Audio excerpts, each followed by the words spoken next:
इस कहानी की शुरुआत होती है 8 लोगों से जो एक बहुत बड़ी कंपनी में जॉब पाने के लिए एक एग्जाम में बैठने की तैयारी कर रहे थे। इनमें से कुछ लोग खुद को पॉजिटिव बातें बोलकर मोटिवेट कर रहे थे, जबकि बाकी लोगों का ध्यान अपने फिजिकल अपीयरेंस पर था। अब थोड़ी देर बाद ये सभी एग्जामिनेशन हॉल में पहुंचे, जो देखने में एक नॉर्मल एग्जामिनेशन हॉल से काफी अलग था। इस कमरे की रोशनी काफी कम थी और इसके हर एक कोने में सिक्योरिटी कैमरास लगे थे। और तो और इस कमरे में मौजूद गार्ड के पास एक गन भी थी।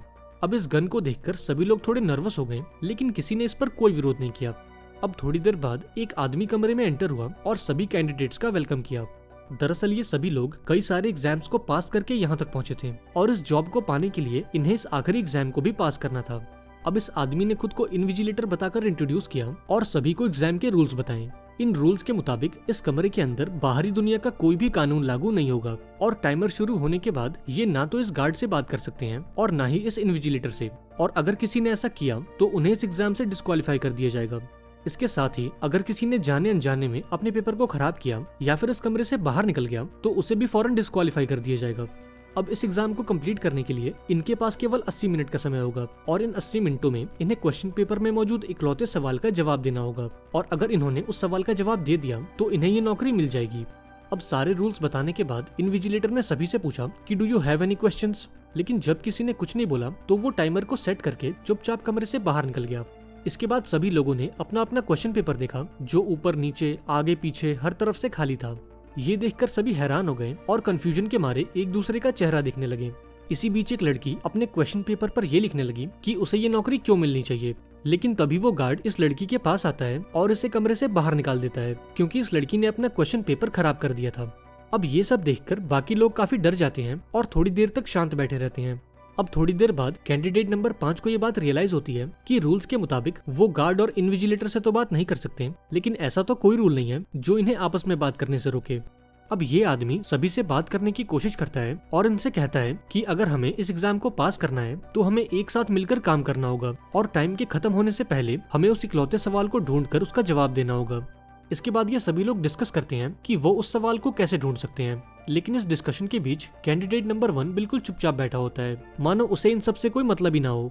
इसी बीच एक आदमी खुद को इंट्रोड्यूस करने की कोशिश करता है, लेकिन कैंडिडेट नंबर 5 उसे ऐसा करने से रोक देता है। वो कहता है कि हमें एक दूसरे को निकनेम्स देने चाहिए ताकि सबकी असली पहचान छुपी रहे। इसके बाद ये सभी लोग एक दूसरे को एक नाम देते हैं और इसकी शुरुआत कैंडिडेट नंबर 1 से होती है। ये सभी लोग उसका नाम डेफ रख देते हैं क्योंकि उसने अब तक इनसे एक शब्द नहीं बोला था। अब बाकी लड़कों के नाम उनके स्किन के हिसाब से रखे जाते हैं, जैसे कि ब्राउन, ब्लैक और व्हाइट, और लड़कियों के नाम उनके बालों के हिसाब से, जैसे कि ब्लॉन्ड, डार्क और ब्रूनेट। इसके बाद व्हाइट कहता है कि शायद हम अपनी सीट से खड़े भी हो सकते हैं, क्योंकि हमें ऐसा कोई रूल नहीं बताया गया जो हमें ऐसा करने से रोके। अब अपनी बात को साबित करने के लिए व्हाइट अपनी सीट पर खड़ा हो जाता है, लेकिन इसके बावजूद भी गार्ड उसे कुछ नहीं कहता और अपनी जगह पर खड़ा रहता है। यहाँ ब्रूनेट कहती है कि शायद वो क्वेश्चन किसी इनविजिबल इंक या फिर किसी वाटरमार्क से लिखा गया होगा। इतना कहकर वो अपनी सीट से खड़ी होती है और कमरे में मौजूद लाइट की मदद से उस क्वेश्चन को ढूंढने की कोशिश करती है, लेकिन जब उसे अपने क्वेश्चन पेपर में कुछ नहीं मिलता तो वो बाकी लोगों से अपना अपना क्वेश्चन पेपर चेक करने को कहती है, क्योंकि हो सकता है कि शायद वो क्वेश्चन इनमें से किसी एक पेपर में मौजूद हो। अब सभी लोग अपने अपने पेपर को चेक करते हैं, लेकिन इस बीच डेफ चुपचाप अपनी सीट पर बैठा होता है। ये देखकर व्हाइट उसका पेपर लेता है और उसे भी लाइट में चेक करता है, लेकिन बाकी पेपर्स की तरह ये पेपर भी खाली होता है। यहाँ ब्लैक कहता है कि शायद उस क्वेश्चन को देखने के लिए हमें यूवी रेज की जरूरत है, क्योंकि इनविजिबल इंक केवल यूवी रेज में दिखाई देते हैं।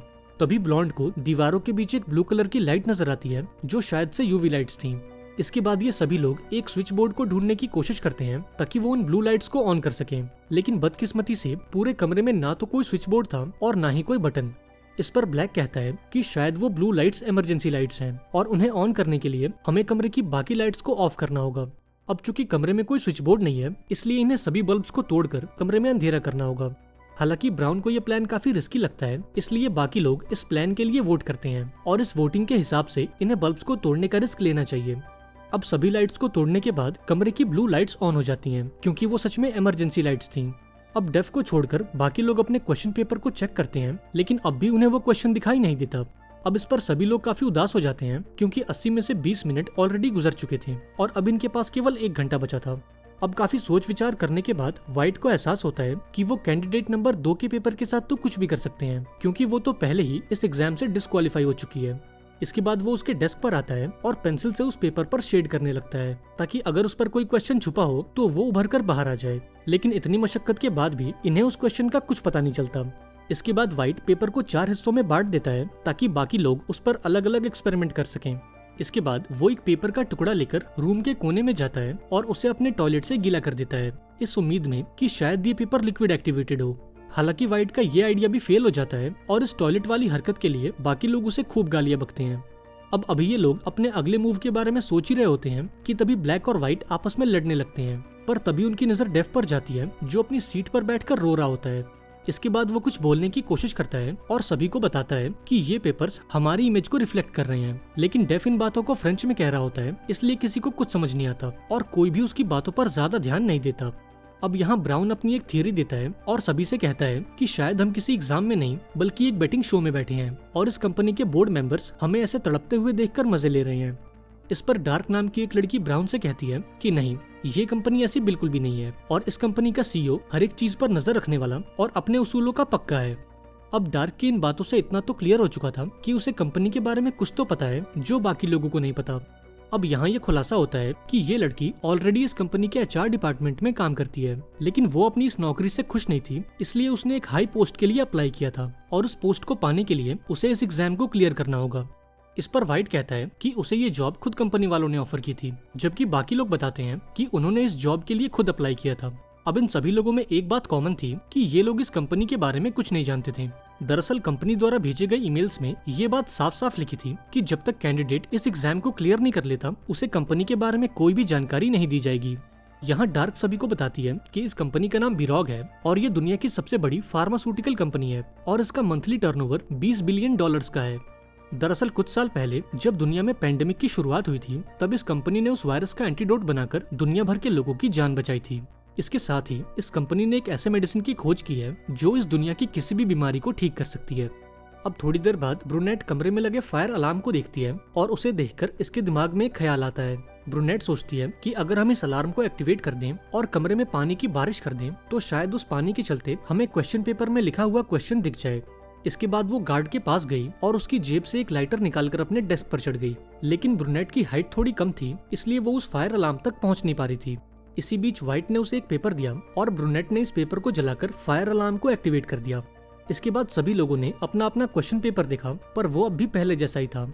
इसी बीच वो गार्ड ब्रूनेट के पास आता है और उसे इस कमरे से बाहर निकालने लगता है क्योंकि उसने जिस पेपर को जलाकर फायर अलार्म को एक्टिवेट किया था वो खुद उसका क्वेश्चन पेपर था और व्हाइट ने बड़ी चालाकी से उसे इस एग्जाम से डिस्क्वालीफाई कर दिया था। अब व्हाइट की इस हरकत पर ब्लैक को काफी गुस्सा आता है और वो व्हाइट की ओर बढ़ते हुए कहता है कि I should punch your lights out, और उसके ऐसा कहते ही कमरे की सारी लाइट्स ऑफ हो जाती हैं। अब यहाँ इन सभी को एहसास होता है कि कमरे की सभी लाइट्स वॉइस एक्टिवेटेड हैं। इसके बाद ब्राउन लाइट्स को दोबारा से ऑन कर देता है और सभी से सावधान रहने को कहता है। अब इसी बीच डेफ ये सब देखकर काफी नर्वस हो जाता है और अपनी सीट पर बैठे बैठे रोने लगता है। ये देखकर व्हाइट उसके पास जाता है और उसे बहुत ही बुरी तरह से बुली करता है। वो डेफ को इतना परेशान करता है कि तंग आकर वो अपने पेपर को चबा जाता है। अब रूल्स के मुताबिक डेफ को भी कमरे से निकाल दिया जाता है और अब इस कमरे में केवल 5 लोग रह जाते हैं। अब व्हाइट की इन हरकतों को देखकर ब्लैक के सब्र का बांध टूट गया और उसने व्हाइट को एक पंच मारकर उसे बेहोश कर दिया। इसके बाद सभी ने मिलकर व्हाइट को एक कुर्सी से बांधा और एक टाई की मदद से उसका मुंह बंद कर दिया। अब थोड़ी देर बाद जब व्हाइट को होश आया तो वो कुछ बोलने की कोशिश करने लगा। ये देखकर डार्क ने वो टाई खोल दी और व्हाइट को बोलने का मौका दिया। यहाँ व्हाइट कहता है कि तुम मुझे मेरी दवाई दे दो वरना मेरी जान चली जाएगी। अब यहाँ ये खुलासा होता है कि व्हाइट को एक खतरनाक बीमारी है और उसे जिंदा रहने के लिए हर घंटे एक दवाई खानी पड़ती है। यहाँ व्हाइट कहता है कि मुझे उस क्वेश्चन का पता चल चुका है और अगर तुम मुझे वो दवाई दे दोगे तो मैं तुम्हें वो क्वेश्चन बता दूंगा। ये सुनकर ब्लैक उसकी पॉकेट्स को चेक करता है लेकिन यहाँ उसे कोई दवाई नहीं मिलती। इसी बीच व्हाइट दोबारा से बेहोश हो जाता है और उसकी पूरी बॉडी कांपने लगती है। ये देखकर ब्लैक कहता है कि उस बीमारी के चलते व्हाइट को मिर्गी के दौरे पड़ रहे हैं और अब इसके पास ज्यादा वक्त नहीं है। अब ये सभी लोग फौरन उस दवाई को ढूंढने में लग जाते हैं और इसी बीच एक लड़की को वो दवाई ब्राउन के टेबल से मिलती है और इसका मतलब ये था कि ब्राउन ने जानबूझकर व्हाइट की ये दवाई छुपा दी थी। इसके बाद ये लड़की व्हाइट को दवाई खिलाने की कोशिश करती है लेकिन लास्ट मोमेंट पर ब्राउन उस दवाई को एक वेंट में फेंक देता है। अब बाकी लोग फौरन उस दवाई को निकालने में लग जाते हैं जबकि दूसरी ओर ब्रूनेट कैमरे के पास जाती है और इनविजिलेटर से व्हाइट की जान बचाने को कहती है। अब चूंकि ब्रूनेट ने इनविजिलेटर से बात कर ली थी इसलिए रूल्स के मुताबिक उसे भी इस कमरे से बाहर निकाल दिया गया। अब ब्रूनेट के जाने के बाद ब्लॉन्ड एक सेफ्टी पिन को यूज करके उस दवाई को बाहर निकालती है और व्हाइट को वो दवाई दे देती है। इसके बाद ये लोग व्हाइट की रस्सी खोल देते हैं और उससे उस क्वेश्चन के बारे में पूछते हैं। इस पर व्हाइट कहता है कि जिस क्वेश्चन को हम इतनी देर से ढूंढ रहे हैं वो क्वेश्चन हम खुद हैं, और मुझे लगता है कि टाइमर खत्म होने के बाद जो इंसान इस कमरे में बचा रहेगा वो इस एग्जाम को पास कर लेगा। अब इतना कहते ही वो फौरन उस गार्ड की ओर भागा और उससे उसकी बंदूक ले ली। लेकिन जब उसने गन को फायर करने की कोशिश की तब उसे एहसास हुआ कि ये गन सिर्फ गार्ड के फिंगरप्रिंट से चलेगी। इसके बाद उसने गार्ड के फिंगरप्रिंट से गन को अनलॉक किया और कमरे में मौजूद बाकी लोगों पर पॉइंट कर दिया। उसने सभी को धमकी दी कि अगर वो कमरे से बाहर नहीं गए तो वो उन्हें गोली मार देगा। अब ये सब देखकर ब्राउन काफी डर गया और बिना कुछ बोले कमरे से बाहर चला गया। इसके बाद ब्लॉन्ड भी कमरे से बाहर जाने लगी, लेकिन जाते जाते उसने वॉइस कमांड देकर कमरे की लाइट्स को ऑफ कर दिया। अब लाइट्स ऑफ होते ही व्हाइट काफी घबरा गया और कमरे में गोलियों की बारिश कर दी। इसके बाद जब उसने लाइट्स को ऑन किया तो उसने ब्लैक को जमीन पर गिरा हुआ पाया और उसकी चेस्ट में एक बुलेट होल भी था। तभी व्हाइट की नजर घड़ी पर जाती है जिसका टाइमर अब खत्म हो चुका था। इसके बाद व्हाइट कैमरे के पास आता है और इन्विजिलेटर से कहता है कि इस कंपटीशन का विनर मैं हूँ और ये नौकरी मुझे मिलनी चाहिए। तभी गार्ड व्हाइट के पास आता है और उससे अपनी वॉच में टाइम दिखाता है। अब ये देखकर व्हाइट शॉक हो गया क्योंकि एग्जाम के खत्म होने में अब भी पूरे 20 सेकंड्स बाकी थे। अब चूंकि उसने समय रहते इन्विजिलेटर से बात कर ली थी, इसलिए रूल्स के मुताबिक वो इस एग्जाम से डिस्क्वालीफाई हो गया। अब यहाँ यह खुलासा होता है कि जब ये लोग आपस में लड़ रहे थे तब डेफ ने चुपके से घड़ी के टाइमर को कम कर दिया था। इसके बाद हम दोबारा से ब्लॉन्ड को देखते हैं जिसका एक पैर अब भी कमरे के अंदर मौजूद था और टेक्निकली वो इस कमरे में मौजूद एक आखिरी इंसान थी। अब व्हाइट के जाने के बाद वो कमरे में वापस आई और डेफ के टूटे हुए चश्मे से उस क्वेश्चन पेपर को पढ़ने की कोशिश की और लकीली इस बार ब्लॉन्ड को वो क्वेश्चन दिख गया। अब टाइम खत्म होते ही डेफ कमरे में एंटर हुआ और अब जाकर ये खुलासा हुआ कि इस कंपनी का सीईओ और कोई नहीं बल्कि खुद डेफ है। इसके बाद ब्लॉन्ड इन्विजिलेटर के पास गई और उसे उस क्वेश्चन का आंसर दे दिया। दरअसल एग्जाम की शुरुआत में इन्विजिलेटर ने सभी से पूछा था कि do you have any questions, और इस एग्जाम को पास करने के लिए इन्हें केवल इस सवाल का जवाब देना था। फाइनली ब्लॉन्ड ने इस क्वेश्चन का पता लगा लिया और समय रहते इसका जवाब दे दिया। अब ब्लॉन्ड का जवाब सुनकर डेफ उससे इम्प्रेस हो गया और उसने ब्लॉन्ड को इस कंपनी की सेक्रेटरी बनने का ऑफर दिया। लेकिन उसने इस ऑफर को ये कहकर ठुकरा दिया कि वो एक ऐसी कंपनी में कभी काम नहीं करेगी जो एग्जाम के नाम पर लोगों की जान लेती है। इस पर इन्विजिलेटर उसे बताता है कि ब्लैक अभी भी जिंदा है और जिस गोली ने उसे घायल किया था वो कोई असली बुलेट नहीं बल्कि एक कैप्सूल है जो बॉडी के अंदर जाकर उसके जख्मों को ठीक करती है, और इस कैप्सूल का आविष्कार भी इसी कंपनी ने किया है। अब ये सब सुनने के बाद ब्लॉन्ड की जान में जान आई और फाइनली उसने इस जॉब को एक्सेप्ट कर लिया। अब जाते जाते उसने डेफ को थैंक्स बोला और इसी के साथ ये शानदार मूवी यहाँ पर एंड हो गई। आई होप आपको ये कहानी पसंद आई होगी। अगर वीडियो अच्छी लगी हो तो इसे लाइक कर देना और चैनल को भी सब्सक्राइब कर देना। मिलते हैं अगली वीडियो में, पर तब तक के लिए be safe and keep chilling.